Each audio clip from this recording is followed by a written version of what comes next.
Good morning, Bonner Elementary. This is our 2022 STAAR General Training. This is Lori Kahn, your friendly school counselor.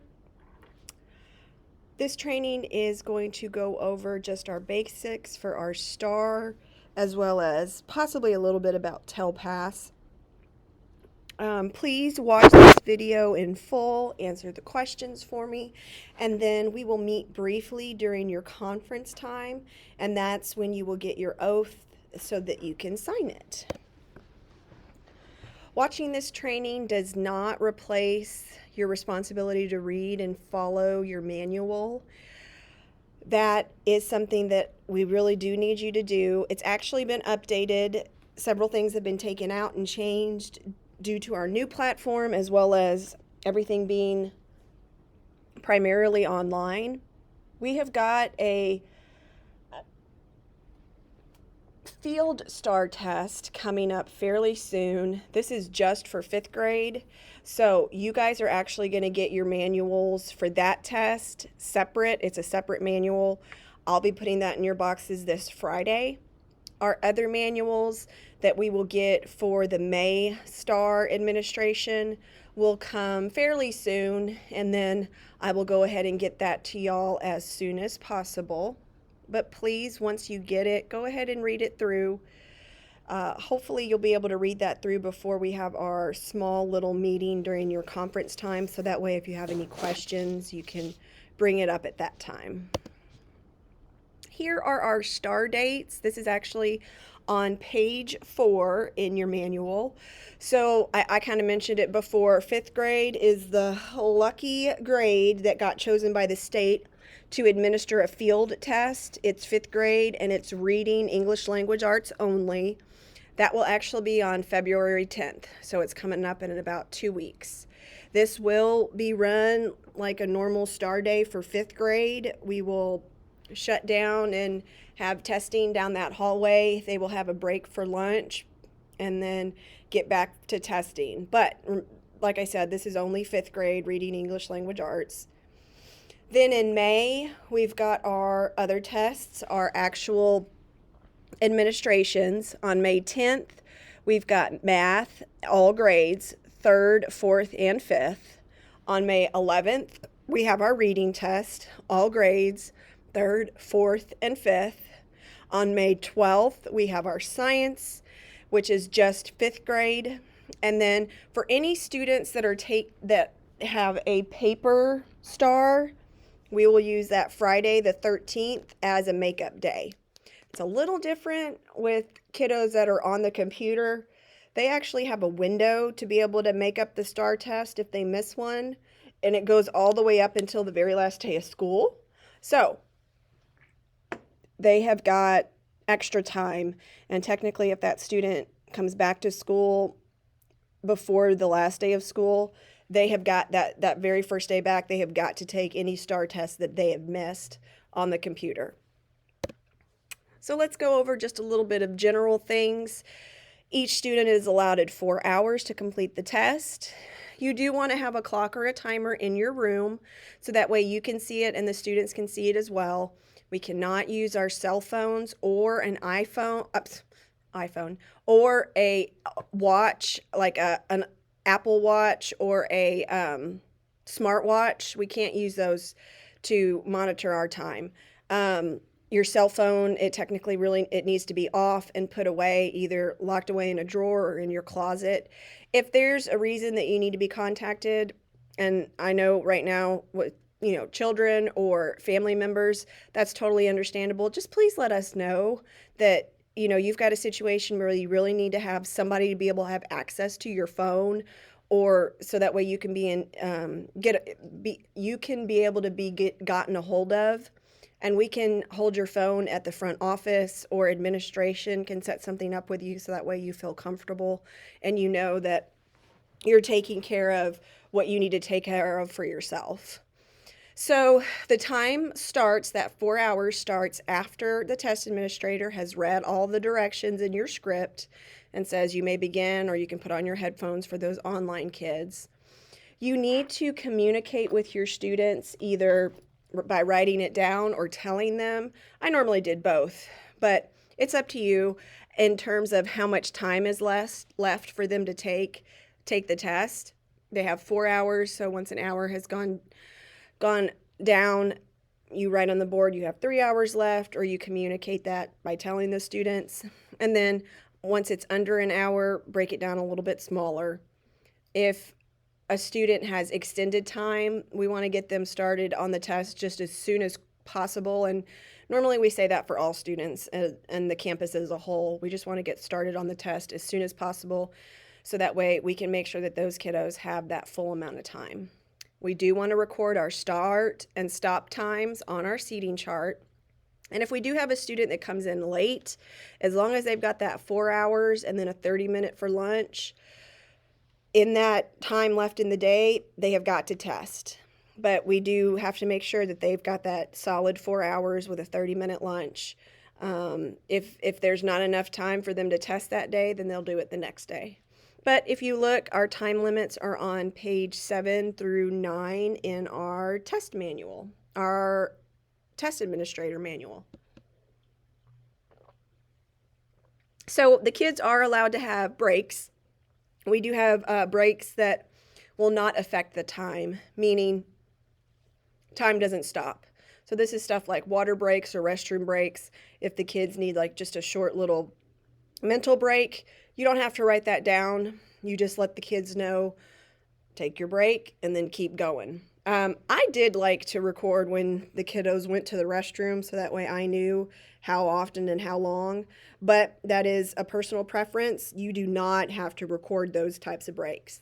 We do have to record breaks in terms of meals like lunch, or if there's an emergency situation or a medical situation. So you would record when you stop for lunch on your seating chart, and then when you get back from lunch, when you start again, then you put your restart time on there. If you want more information about breaks, go to page 8 in your testing manual. So this right here has to do with how much time the students take to take the test. The state has deemed that the test should be taken in 2 hours, or can be taken in 2 hours. And so for any student that has got, for any paper student that has a paper Scantron, we have to document on their Scantron if they used more than 2 hours to take the test. So if you look here, there's an example of the Scantron, and we have got multiple subject tests. So column A is for math. If they used more than 2 hours to take their math test, you will document a 0 in column A. If they took more than 2 hours for their reading test, you would do that in column B. And the same goes for column C with the science test. You do not have to record each individual student's total test time. So this has to do with new to Texas students. This is actually something myself and Anna will take care of. Let's talk about designated supports. This is on page 13, and really quickly, designated supports are basically those things that have to be approved and documented by a committee, either your ARD committee, your 504, your LPAC, or TEA. These are things that have to be approved and put into paperwork for that student to be able to be used on the state test. It says designated supports are changes to materials, procedures, or techniques that allow students to access instruction and assessment. Information regarding allowable accommodations for the STAAR program can be found on the Accommodation Resource webpage. So like I said, you guys know the accommodations that can be approved through a 504 committee or a ARD committee. There is also another designated support, that an extra day that a student could have, but this has got to actually be approved by TEA. So it has to start with either an ARD committee saying that's what the student needs, but then it actually also has to be sent off to TEA to get approval. So that one is has an extra step with it. So it says designated supports and communication with students. This is on page 13 of our manual. It says the use of designated supports may affect how students' test sessions are conducted. So some examples might be like extra time, oral. Therefore, the guidelines must be followed. The test administrator must receive additional training when administering a test with accommodations or designated supports. The test administrator will need to read the special instructions considerations section of the application accommodation policy and be trained on specific guidelines attached to an approved accommodation request.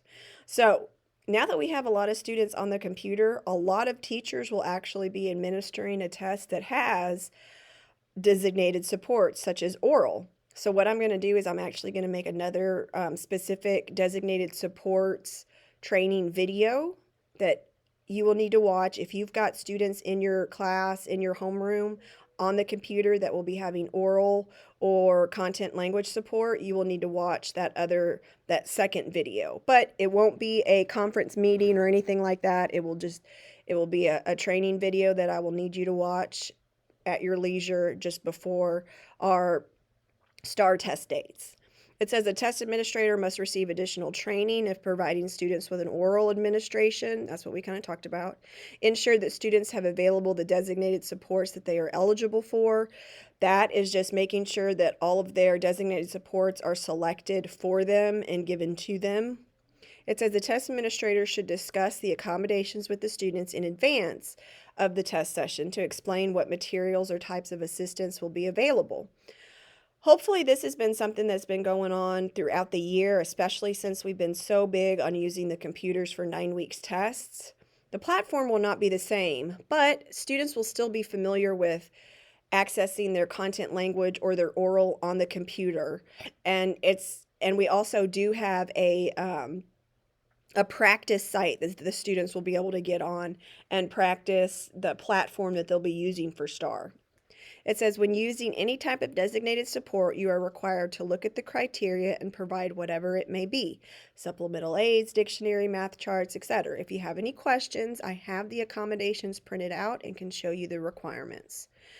But you guys know your students, you know what they have used all year, you know what's in their paperwork, and so if it's in their paperwork, if they have a designated support, they will be able to use it on the test. So let's talk about accessibility features. These are things that do not have to be approved by a committee, in a sense. It says the goal of STAAR accessibility is to ensure that each student can interact appropriately with the content, presentation, and response modes of the state assessment. In order to meet this goal, the STAAR accessibility features and designated supports are designed to allow all test takers to demonstrate their knowledge of the content being tested without the format of the assessment, the non-tested language, or the type of response needed to answer the question being barriers. It says the various features and accommodations made available on STAAR paper and online tests are also designated to be the same or similar to those accommodations commonly used during classroom instructions. So, some examples of accessibility features are like scratch paper, cover overlays, highlighters, and remember, these things that the students are using do not have to be documented anywhere or approved like by a committee. However, it does need to be something that the student has been using throughout the year and that it helps them as well. You don't want to just on STAAR test day give them a cover overlay all of a sudden and say, "Hey, use this." And they go ahead and use it. Well, if it's something they haven't been using all year and it doesn't help them in any way, then they don't need it on the STAAR test. So really quick, it says the following test procedures and materials are not accommodations. They can be provided on individual student need. So some examples might be signing or translating the test administration directions, reading aloud or signing the writing prompt, allowing a student to read the test out loud like into a whisper phone, allowing bilingual dictionary, providing reading assistance on the 3rd grade math test, minimizing distractions, small group or individual administrations, reminders to stay on task, scratch paper, cover overlay, blank place markers, highlighters, amplification devices, and projection devices. Ooh, that was hard for me to say. But so basically, these are things that if your kiddo's been using scratch paper all year in reading to help them do the best that they can, then they can use that on the reading STAAR test. They need to. You need to provide that for them. So our dictionary policy, this isn't super, it's changed a little bit. It's a little bit better now since so many students are on the computer. They are going to have immediate access to a dictionary that is embedded in the platform. All the dictionaries will be the same. So that's great. But dictionaries are not necessarily anything that has to be approved or written down anymore. Any and every student may use a dictionary for our reading test, 3 through 8. Writing tests are actually included into our reading tests, as well as with the Spanish reading tests. For any student that has a paper test, if you've got 5 students in there, then they would share 5 paper students in there, then they would share 1 dictionary. So you have to have 1 dictionary for every 5 students. But like I said, many of our kiddos are going to be on the computer, and so they're going to have their own personal access to their own dictionary through the platform. Let's talk about test security. This is on page 16. It says test security supplement adopted into commissioner's rules is designed to help districts implement the requirements for the administration of state assessments and to promote a secure testing program. Test security involves accounting for all secure materials and confidential student information before, during, and after each test administration. Districts must ensure that the only individuals permitted to have access to these materials and information are district personnel who meet the requirements to participate in the Texas Student Assessment Program, have been trained, and have signed the appropriate oath. Districts are required to implement the controls necessary to ensure the proper storage and accurate tracking of secure materials throughout each stage of all test administrations. Documents used to account for materials such as the shipping notice that arrives with the shipments of materials from the contractor and the materials control forms should be completed accurately and carefully maintained in a location that would prevent them from being compromised, i.e., this would be Con's room, my room. My room is where we store all that stuff.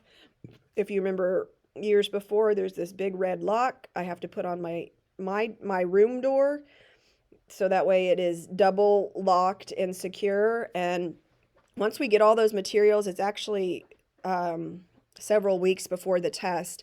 My room is really kind of on lockdown. It won't be open to people just kind of coming in and out because it has to be a secure location.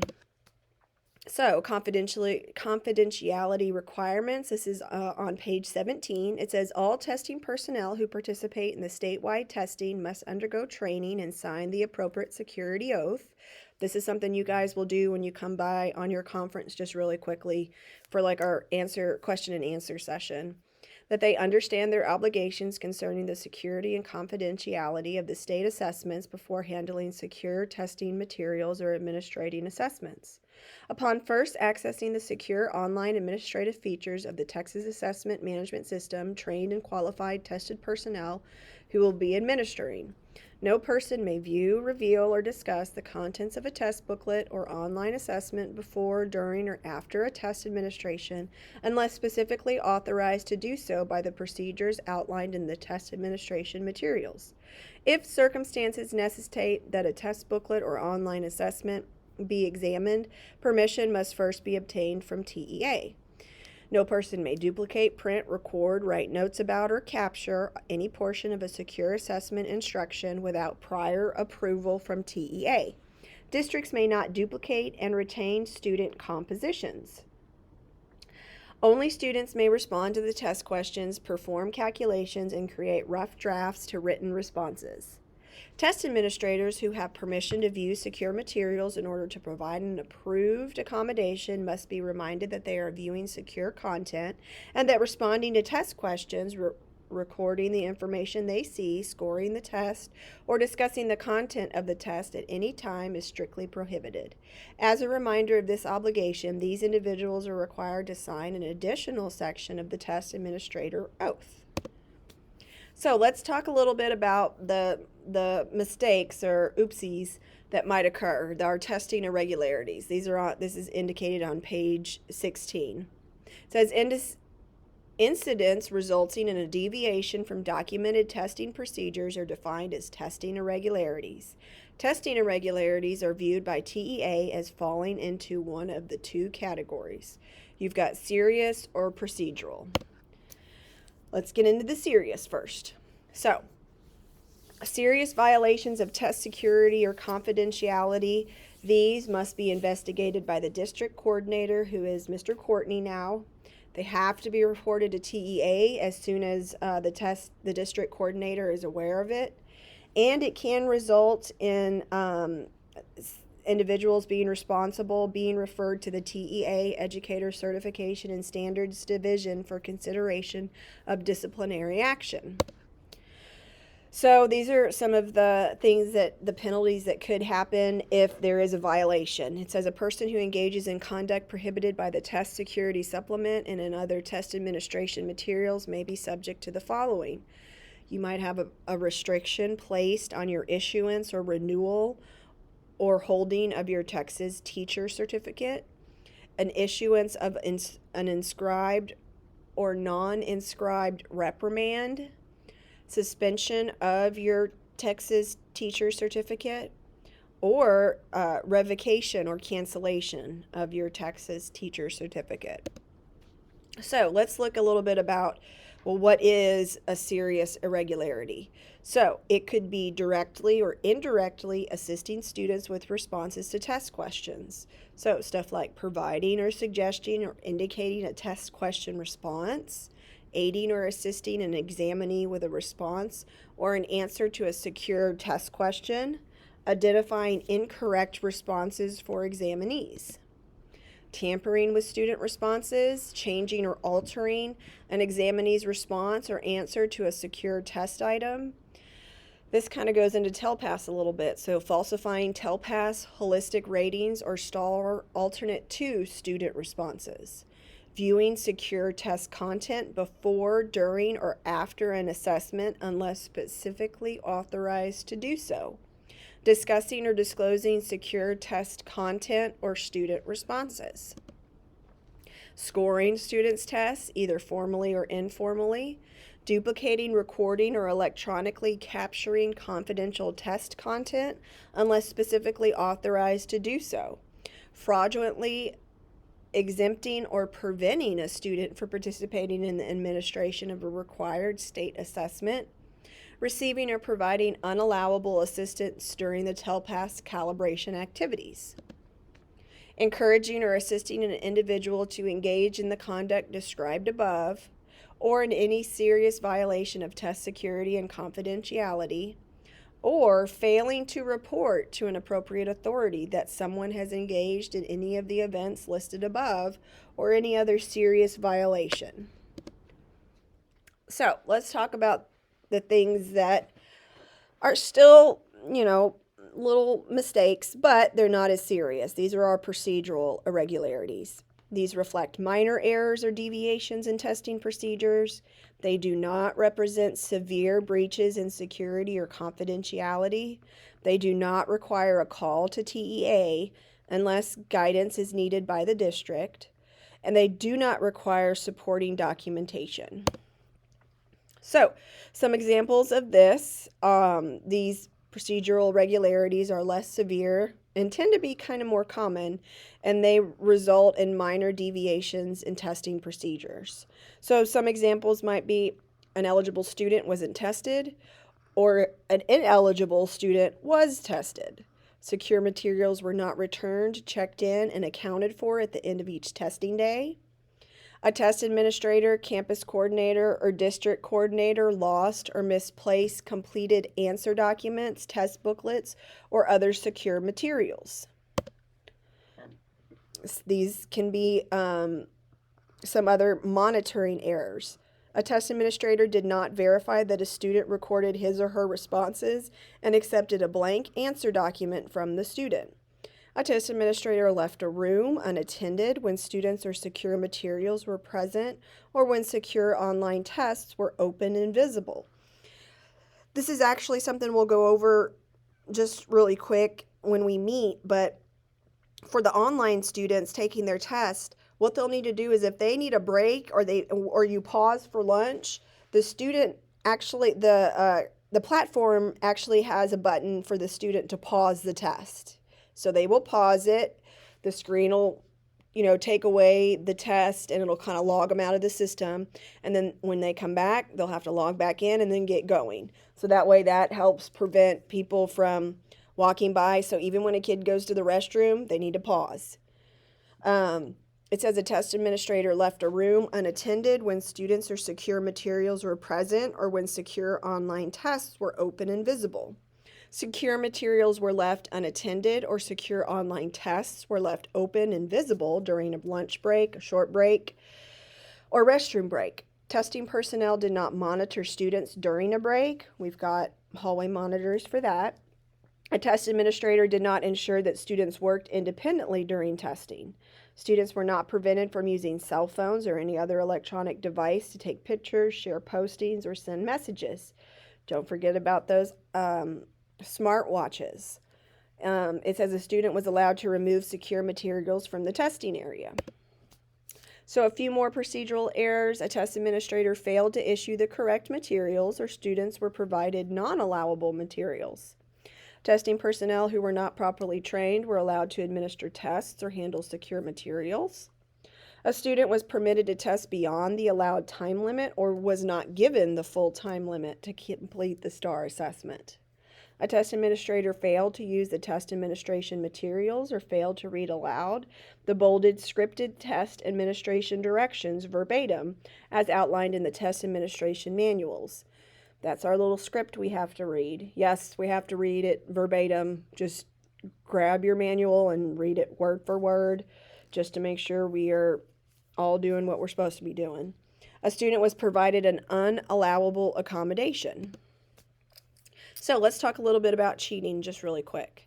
So if you feel like a student is actively cheating, the test is going on, please put up your sign that you need a break or you need assistance right away. So that way you can either tell me or an administrator about it right away. We have got to be alerted right away so that way we can get the situation under control and get in contact with Mr. Courtney so that way it can all be documented and recorded. It says student cheating on state assessments requires action by the campus or the district coordinator. If the district determines that a student has been involved in cheating on a state assessment, the district is required to invalidate the student's test by marking the score code O, submit a procedural online incident report if the district determines that a testing irregularity, such as inadequate monitoring, contributed to the cheating. So that's why it's so important for us to be actively monitoring and up walking around, because if the student was able to cheat because the test administrator was not actively walking around in a continual manner, then that's going to contribute to that. It's going to be documented and sent off. It says submit a separate serious online incident report form if the district determines that testing personnel contributed to the cheating. Complete the locally determined disciplinary action form to report any disciplinary action taken against students who participated in the cheating incident. Let's talk a little bit about training. Things have changed a little bit, but you can look for training information on page 25. The state has changed it and said that as long as a teacher has had STAAR testing training, they just have to do it one time. So, however, it is up to the district and the campuses to decide if every year they want to have a refresher course, which is what this is. And we have decided that it's just a good idea, especially since it's on the computer and you can do it at any time at your leisure.